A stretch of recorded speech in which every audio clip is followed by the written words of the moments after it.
Halo, balik lagi nih di channel Pelangi Biru. Kali ini temanya mau sedikit ngebahas tentang bangsa jin ya, atau makhluk sebelah. Kemarin itu saya dapat foto kalau ada sebuah penampakan ya, tapi penampakannya itu enggak dalam wujud seperti ini nih. Ini kan udah menjadi manifestasinya zat yang ada di dunia ini ya, tapi dia masih semacam kayak bayangan kayak begitu.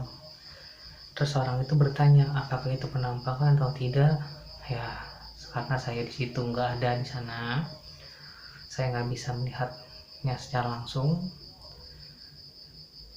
Terus di sini yang saya mau jelasin gini ya, nggak mesti loh penampakan makhluk bangsa jin itu demennya di tempat-tempat kotor, seperti misalkan maaf kayak di toilet, kayak di tempat lembab kayak gitu. Enggak, terkadang di ruangan kayak gini juga ada gitu, karena bangsa mereka tuh ada yang senang dengan kebersihan, ada yang senang dengan kotor gitu. Jadi nggak bisa kita sama ratain rata begitu. Terus balik lagi ke foto itu, memang fotonya itu pas banget di depan toilet kayak gitu. Cuman kalau dilihat dari foto ya, itu memang kayaknya memang ada semacam lalu lalang, dan di sini tuh ngerasa tuh kayaknya rumahnya itu jarang dibuat ibadah kayak gitu.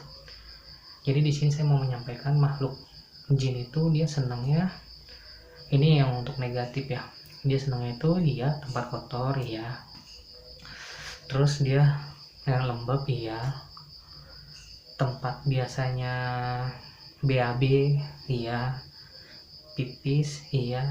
Nah yang paling fatal adalah dimana kalau misalnya ada pertumpahan darah atau ada orang yang gantung diri, itu dia sangat suka.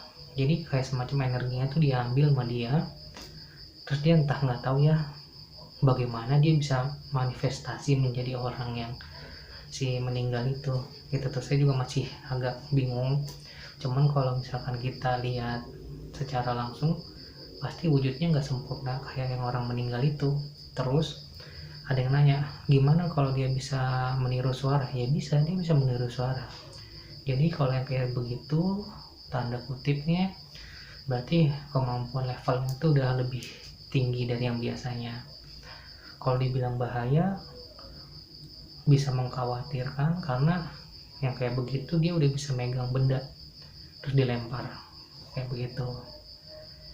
Atau mungkin yang bisa level falahnya lagi, dia masuk ke tubuh manusia bukan sebagai kesurupan ya, tapi dia mengontrol manusia itu sendiri gitu. Makanya manusia itu terkadang suka hilang kontrol, nggak sadar kalau dia sudah melakukan ini, seperti ketika kita emosi kayak begitu.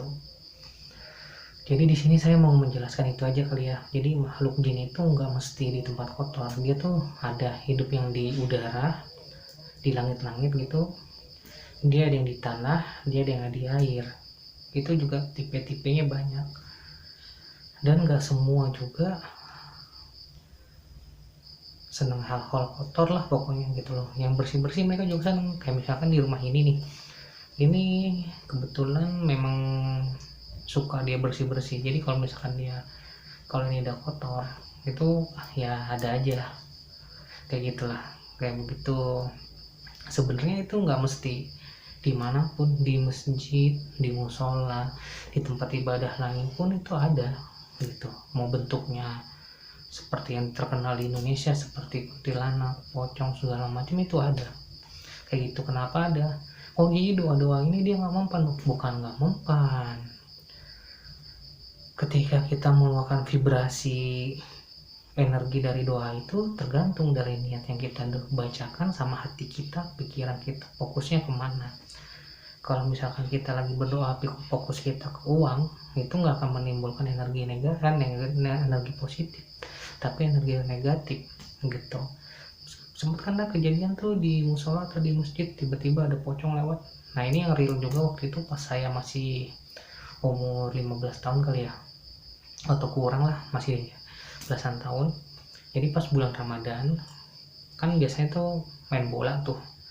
Nah kalau saya ini teman-teman saya pada gila gitu loh, main bolanya tuh dari jam habis isya, kadang-kadang sampai jam 2 pagi sambil nungguin apa itu sahur kayak gitu, bangunin sahur. Nah pas kayak gitu kira-kira jam 2-an tiba-tiba itu di masjid tuh putih-putih semua kayak orang lagi sholat kayak gitu. Kabur lah kita semua. Itu pernah kejadian juga di musola tuh, ingat banget saya kayak begitu. Terus ada juga di musola itu, di tempat sebelahnya itu ada pocong. Jadi pas ketika ada yang tidur kan, kita tidurnya kan di musola tuh buat bangunin sahur. Nah itu ada pocong di sebelahnya, dan pocong itu nggak mengeluarkan bau, kata teman saya, nggak ada bau sama sekali. Tahu-tahu pas dia ke sebelah, karena katanya ada yang ketok-ketok itu, pas dia ke sebelah ternyata ada kayak begitu. Jadi nggak mesti kayak gitu, karena sebenarnya mereka ini juga paham dengan doa-doa seperti itu, cuman karena mereka takut, mereka lebih takut dengan nenek moyangnya atau leluhurnya daripada Tuhan yang nyiptain mereka gitu. Karena nenek moyangnya ini, leluhurnya ini bisa mereka lihat gitu loh, bisa nampak gitu. Kalau Tuhan kan mereka nggak ngelihat, nenek moyang doang ini yang tahu nih, nenek moyang leluhurnya doang yang tahu begitu. Dan sebagian tugas mereka ini yang negatifnya memang untuk menjerumuskan manusia begitu. Udah itu aja kali ya. Saya kalau ngomong sendiri gini bingung saya, kecuali nggak ada orang nanya, tanya jawab tuh enak. Oke, sampai ketemu lagi nih cuma selanjutnya.